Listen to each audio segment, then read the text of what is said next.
Hace medio milenio, en el año de 1521, ocurrió un acontecimiento terrible que marcó el fin de una etapa importantísima para la historia de este continente y aún más de la humanidad. El final de la civilización mexica. En la conmemoración de este quinto centenario haremos una remembranza de los hechos que estuvieron alrededor de aquel momento en el cual, después de una terrible guerra, se rindió la Mexico Tenochtitlan ante el invasor que había venido desde el otro lado del océano. El acontecimiento, además de tener sus fundamentos históricos, tiene mucho de poético, demasiado de emotivo y aún más mitológico. Los mexica, una civilización heredera de la tradición oral mesoamericana, una cultura con siglos y siglos de riqueza en relatos y expresiones artísticas, conocían una historia que ahora les voy a contar. Decían las abuelas, y las abuelas de las abuelas decían, que hace muchos años en el reino de Tula, antecesor de la Mexico Tenochtitlan, llegó a gobernar un rey sabio, un rey generoso que enseñó a los habitantes de Tula los oficios y las artes, Quetzalcóatl. Y entre sus enseñanzas estuvo la prohibición de los sacrificios humanos. Si queréis hacer sacrificios, decía, sacrificad pequeñas aves y pequeñas lagartijas. Esto fue bien recibido por los habitantes de Tula, pero el señor al cual le rendían culto, Tezcatlipoca, estuvo muy enojado. Hay que terminar con el Quetzalcóatl. Hay que erradicarlo de Tula.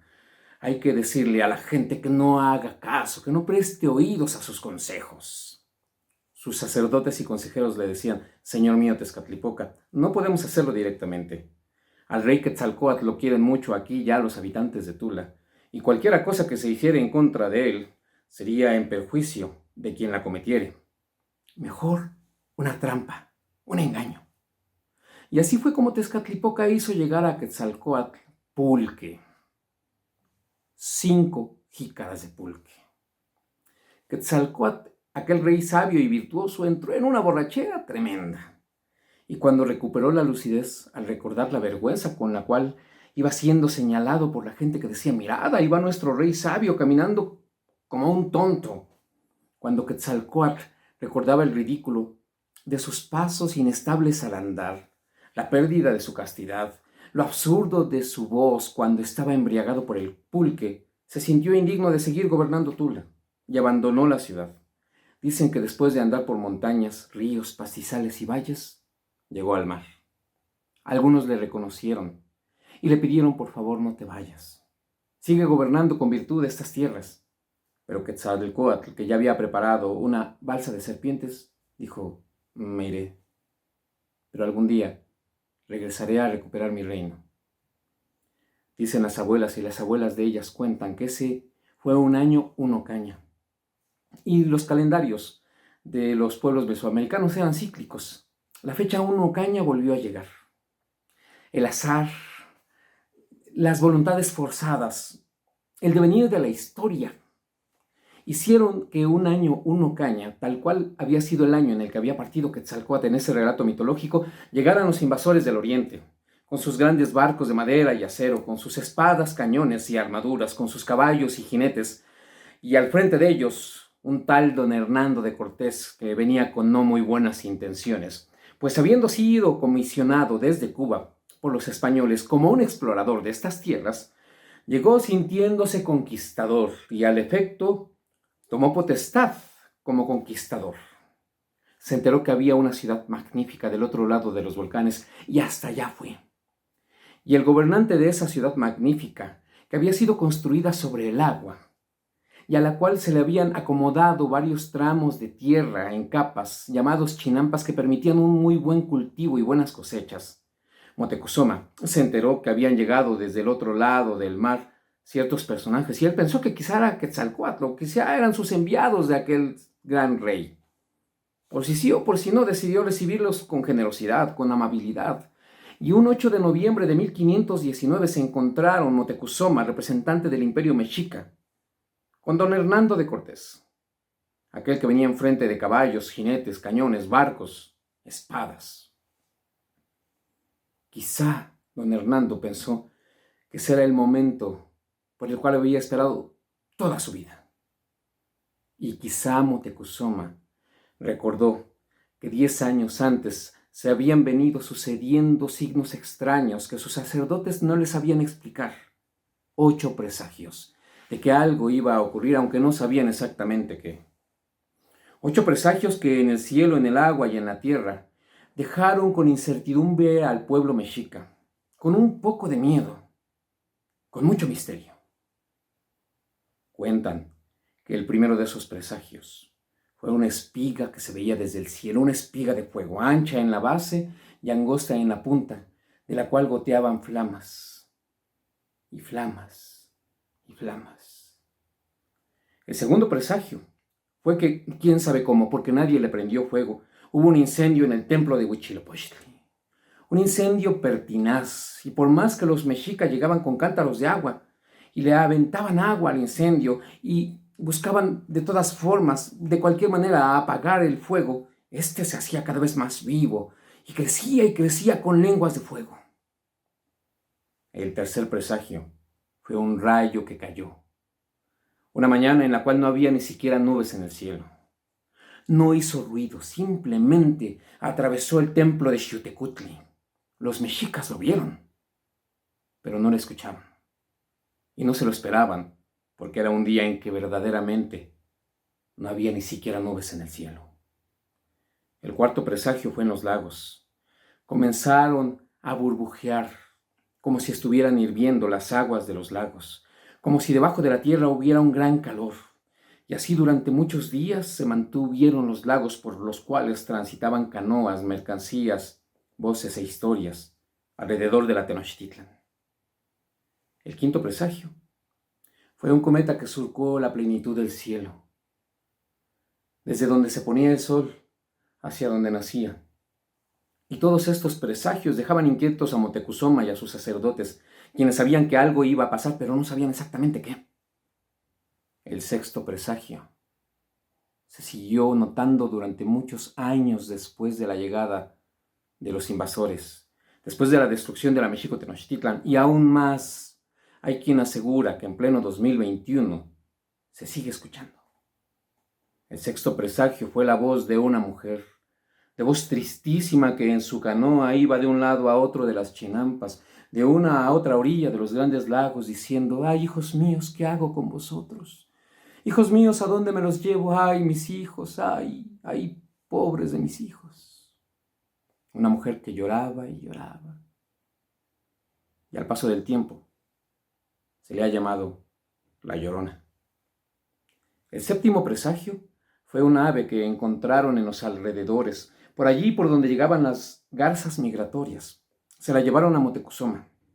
Esta ave, esta garza, en la frente tenía un espejo. Y Moctezuma aseguró haber visto en la frente de esa garza hombres que se hacían la guerra, hombres que unos contra otros peleaban. El octavo presagio fue intermitente. Muchas veces se encontraron las personas entre el campo, a las orillas de los lagos y aún más en las zonas del salitre, hombres de 2 cabezas y un solo cuerpo, que se expresaban queriendo decir quién sabe qué cosa porque no se les entendía, y cada que se los llevaban a la presencia de Moctezuma, desaparecían. Quizá eso pensó Moctezuma cuando se encontró con don Hernando de Cortés, capitán de estos que habían llegado del otro lado del mar. Moctezuma no sabía si habían llegado a avisar la llegada de Quetzalcóatl, no sabía si habían llegado como visitantes generosos y nobles, no sabía si habían venido a hacer la guerra, pero quizá en ese momento recordó los 8 presagios, que a la postre resultaron ser presagios funestos. Los invasores llegaron con cordialidad.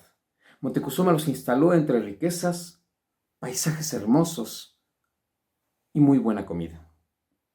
Y aquellos fingieron estar en cordialidad durante varios meses, pero he aquí que don Hernando de Cortés fue requerido en Veracruz para rendir cuentas porque, como habíamos platicado, había llegado como explorador y tomó potestad y facultades de conquistador, para lo cual no tenía permiso. Mientras iba a arreglar aquellos asuntos a Veracruz, dejó encargado de los vínculos de los huéspedes españoles de la Tenochtitlan a un tal Pedro de Alvarado, soldado un tanto mañoso e inteligente, pero sobre todo ambicioso. Y mientras don Hernando de Cortés estaba lejos, con no muy buenas intenciones pero bastante prudencia, en la Mexico Tenochtitlan quedóse Pedro de Alvarado.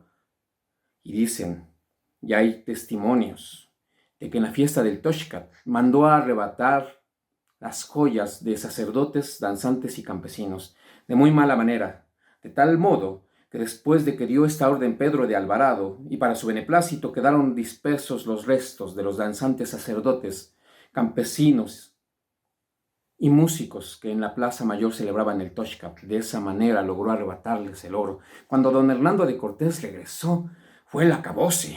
Enojado estaba, se iba a hacer la guerra, pero no de esa manera. Hernando de Cortés encontró confundido a Moctezuma y enojadísimos a los mexica, a quienes el miedo se les había convertido en enojo. Y entonces pidió a Moctezuma que subiera a la azotea de su palacio, que calmase a su pueblo. Moctezuma hizo lo posible, pero los mexica ya no estaban dispuestos a tolerar que los huéspedes siguieran lastimándoles. Harta tragedia habían provocado en la fiesta del Templo Mayor. Dicen que una piedra hirió la frente de Moctezuma y que le mató. Otros dicen que no, que la piedra solamente lo tumbó al suelo. Y que los españoles, al ver que ya no era de utilidad, que ya sus subordinados no le hacían caso al mismísimo Hueytlatoani, gobernante de la capital más importante de estos lares, le atravesaron una espada para terminar con su vida. Pero afuera del palacio, los mexicas seguían enardecidos, enojados, dispuestos a no permitir que esos huéspedes siguieran fingiendo cordialidad. Ya demasiado descaro habían tenido con la destrucción provocada. Así que los españoles decidieron escapar. Una noche de junio de 1520, despacio, por la calzada que sale hacia Tlacopan, anduvieron jinetes y caballos, armaduras y lanzas, el capitán don Hernando de Cortés, sus consejeros y allegados, y un montón de españoles más cargando mucho oro, sin considerar que el peso del oro iba a dificultar la sobrevivencia de aquel que cayera a las aguas de los lagos. Estaban logrando la huida. A punto estaban ya de salir de la Tenochtitlan cuando una anciana que había ido por agua a uno de los acueductos los divisó y dio el grito: hermanos, que se van los invasores, los que nos han hecho tanto daño, huyen de la ciudad, venid, vayamos por ellos. Salieron entonces los guerreros formales, esos que se educaban en el Calmecac, esos que tenían armas de madera y obsidiana, y también los guerreros informales y espontáneos, los que andaban en canoas, los que vendían frutos, los comerciantes, los que vivían en las orillas del lago. Fueron hacia los españoles aquella noche. Gran batalla dieron, murieron de uno y otro bando, y los españoles tuvieron que soltar el oro. Dicen que los que sobrevivieron lograron hacerlo a costa de pisar sobre los cadáveres de los que habían quedado flotando en el lago.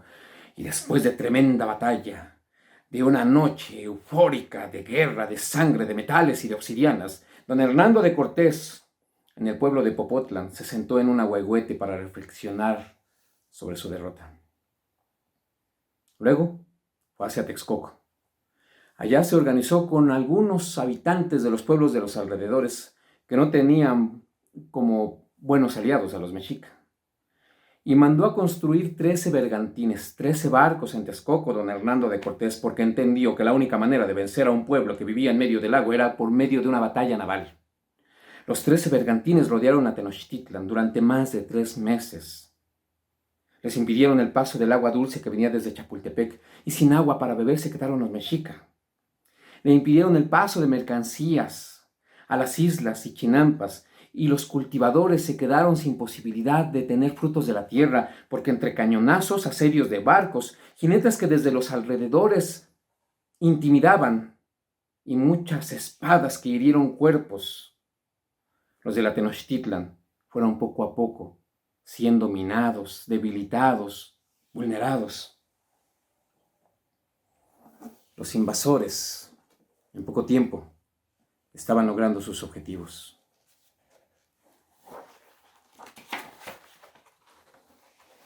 Dicen los cantares de tristeza que quedaron como testimonio de aquellos días. Y todo esto pasó con nosotros. Nosotros lo vimos, nosotros lo miramos.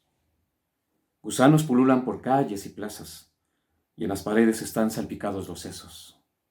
Rojas están las aguas, están como teñidas, y cuando las bebimos es como si bebiéramos salitre. Golpeábamos en tanto los muros de adobe, y era nuestra herencia una red de agujeros. Hemos comido palos de colorín, piedras de adobe, lagartijas, ratones, tierra en polvo, gusanos. Eso comimos. Y cuando teníamos carne sobre el fuego, ellos la arrebataban. En el fuego, allí mismo la comían. Y se nos puso precio a todos. Precio al joven, precio al sacerdote, al niño y a la doncella. Oro, jades, mantas licas, plumajes de quetzal, todo eso que es precioso, en nada fue estimado. Tras la muerte de Moctezuma, los mexica habían elegido a un nuevo tlatoani, Cuitláhuac, que a los pocos meses de gobernar, en medio de esa terrible guerra, murió a causa de una enfermedad que, al igual que jinetes, caballos, armaduras y espadas, había llegado del otro lado del océano, del otro lado del mundo. Y teniendo que elegir a un nuevo gobernante, habían elegido a Cuauhtémoc, un joven guerrero y sacerdote, valiente y firme, que con todas sus virtudes poco pudo hacer ante el embate de los bergantines en esa batalla naval que terminó con la historia de la Tenochtitlan después de 2 siglos, sí, con sus excesos y con sus vicios y con sus malas formas de hacer alianzas con los pueblos. Pero a fin de cuentas la Tenochtitlan era la evidencia, la síntesis de más de 15 siglos de historia mesoamericana. Es cercado por la guerra el Tenochca, es cercado por la guerra el Tlatelolca. Ya viene a cerrar el paso el armero, ya salió por el gran camino del Tepeyac el Alcolhua. Ya se ennegrece el fuego, ardiendo revienta el tiro, ya se ha difundido la niebla. Han aprendido a Cuauhtémoc. Se extiende una brazada de príncipes mexicanos.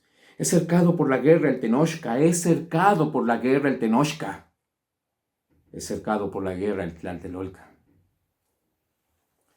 Cuauhtémoc convocó a un consejo de nobles y ellos le dijeron: Señor mío, no queda más que rendirnos. Y Cuauhtémoc entendió. No lo hizo cobardemente a costa de salvar su vida, pero se tuvo que rendir. El llanto se extiende, las lágrimas gotean allí en Tlatelolco. Por agua se fueron ya los mexicanos. Ya abandonan Ciudad de México. El humo se está levantando. La niebla se está extendiendo. Llorad, amigos míos. Tened entendido que con estos hechos hemos perdido la nación mexicana. Aquello ocurrió el 13 de agosto de 1521, hace ya 500 años. Medio milenio. Lo recordamos no como señal de duelo o de luto, tampoco de rencor. Lo recordamos porque es parte del tejido de nuestra piel y de nuestra memoria, porque es parte de las palabras de las abuelas y de los abuelos, porque estamos formados de los acontecimientos que pasan constantemente en la tierra donde habitamos, en la tierra donde nacemos. Y la Tenochtitlan tuvo que rendirse. Y Cuauhtémoc fue aprendido, y tristísimos quedaron los que sobrevivieron a la conquista. Y comenzó otra etapa, una etapa que también nos ha conformado desde el mestizaje de nuestra mirada. Pero no murió la cultura mexica, mucho menos porque era heredera de las grandes manifestaciones artísticas, de las grandes maravillas de 15 siglos de historia mesoamericana. Salgan a las calles, miran en las fachadas, mirarán en los paisajes, escucharán en la conversación de la gente todavía destellos preciosos que dan testimonio de esa historia, que también es nuestra historia. Por algo dicen las abuelas, y las abuelas de sus abuelas decían: mientras que el mundo sea mundo, no acabarán la fama ni la gloria de la Mexico Tenochtitlan.